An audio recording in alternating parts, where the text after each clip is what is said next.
Assalamualaikum warahmatullahi wabarakatuh. Halo anak-anak, bagaimana kabar kalian hari ini? Ibu harap kalian selalu sehat walafiat. Jumpa lagi dengan Ibu Dita Kodarianti dan akan mengajak kalian untuk belajar geografi. Anak-anak, kalian harus menyimak video dari Ibu Dita sampai selesai ya, supaya kalian bisa memahami materi dari Ibu Dita dan mengerjakan tugas dengan baik. Untuk bab kita hari ini masih sama seperti pertemuan sebelumnya, yaitu tentang kondisi wilayah Indonesia sebagai poros maritim dunia. Dan pertemuan hari ini kita akan membahas tentang pengembangan wilayah Indonesia sebagai negara maritim.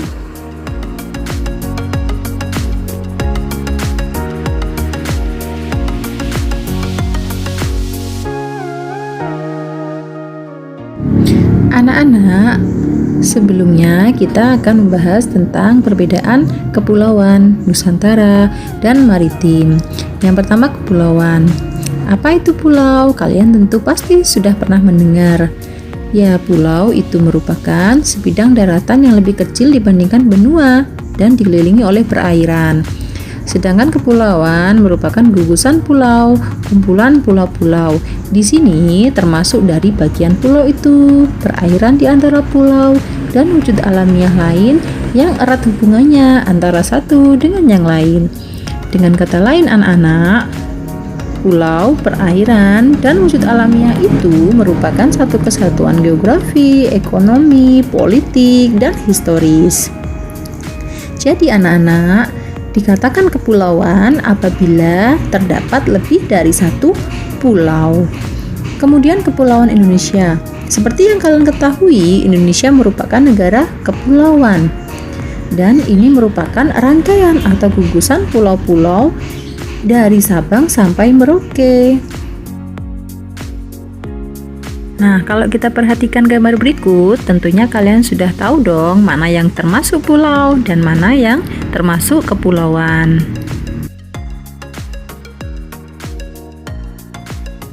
Yang kedua yaitu Nusantara. Nah, anak-anak, sudah pasti dong kalian pernah mendengar kata istilah Nusantara. Ternyata istilah Nusantara itu hanya ada di Indonesia loh anak-anak. Nusantara itu dikatakan sebagai wilayah kepulauan yang membentang dari Sabang sampai Merauke. Perhatikan peta berikut. Di peta tersebut merupakan wilayah Nusantara, yang merupakan wilayah kepulauan yang membentang dari Sabang sampai Merauke. Berikutnya adalah negara maritim. Kalian tentunya pernah mendengar ya istilah maritim. Negara maritim adalah negara yang berdaulat, menguasai, mampu mengelola, dan memanfaatkan secara berkelanjutan dan memperoleh kemakmuran dari laut. Nah, lalu apa bedanya dengan negara kepulauan? Beda ya. Mungkin dari pengertian itu bisa kita simpulkan kalau negara maritim itu adalah negara kepulauan yang sudah bisa memanfaatkan potensi beserta isinya yang berada di dalam wilayah teritorial baik di darat maupun di laut.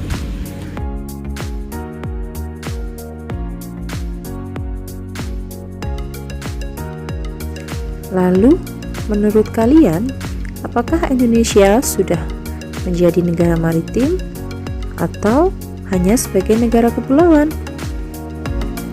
Anak-anak, sampai saat ini Indonesia merupakan negara kepulauan yang masih menuju kembali dan bercita-cita sebagai negara maritim. Karena kalau kita lihat pada masa lalu di kerajaan Sriwijaya, Bugis, Makassar, dan Majapahit dahulu sudah memanfaatkan laut untuk meningkatkan kesejahteraan masyarakat seperti melakukan perdagangan, pelayaran, dan sebagainya.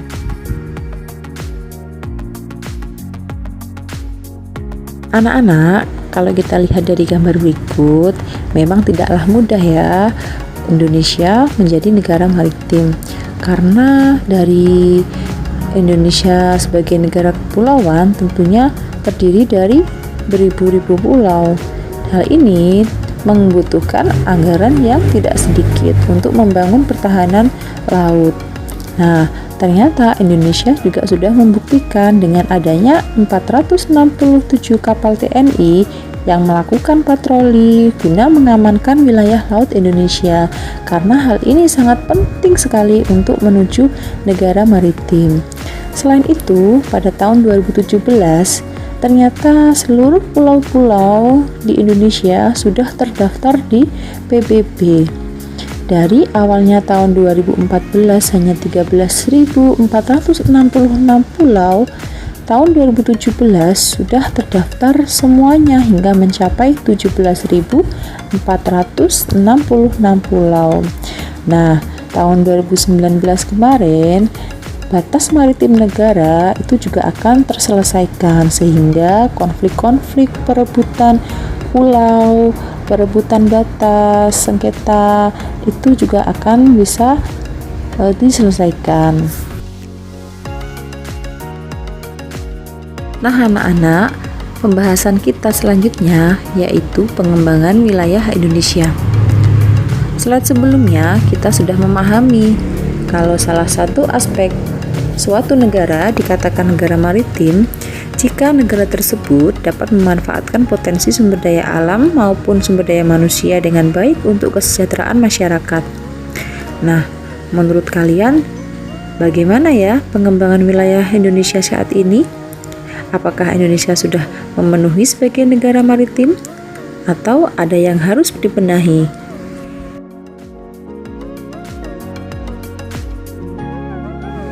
Anak-anak untuk menjadi negara maritim harus bisa memanfaatkan potensi SDA dan potensi SDM secara baik yang bertujuan untuk kesejahteraan masyarakat. Nah, bagaimana dengan di Indonesia? Apakah permasalahannya? Ternyata ada masalah di Indonesia, yaitu kesenjangan antara KTI dan KBI. KTI itu merupakan kawasan timur Indonesia yang meliputi Kalimantan, Sulawesi, Maluku, Papua, dan Nusa Tenggara. Sedangkan KBI adalah kawasan barat Indonesia yang meliputi Pulau Sumatera, Pulau Jawa, Bali, dan sekitarnya. Nah, kesenjangan ini tidak lain disebabkan karena misalnya infrastruktur yang tidak merata, bisa dilihat dari pendidikan, ekonomi, kemudian transportasi. Nah, selain itu kalau kita lihat ternyata pembangunan di Indonesia itu masih terpusat di Jawa. Dari fakta tersebut, apa yang harus dilakukan Indonesia?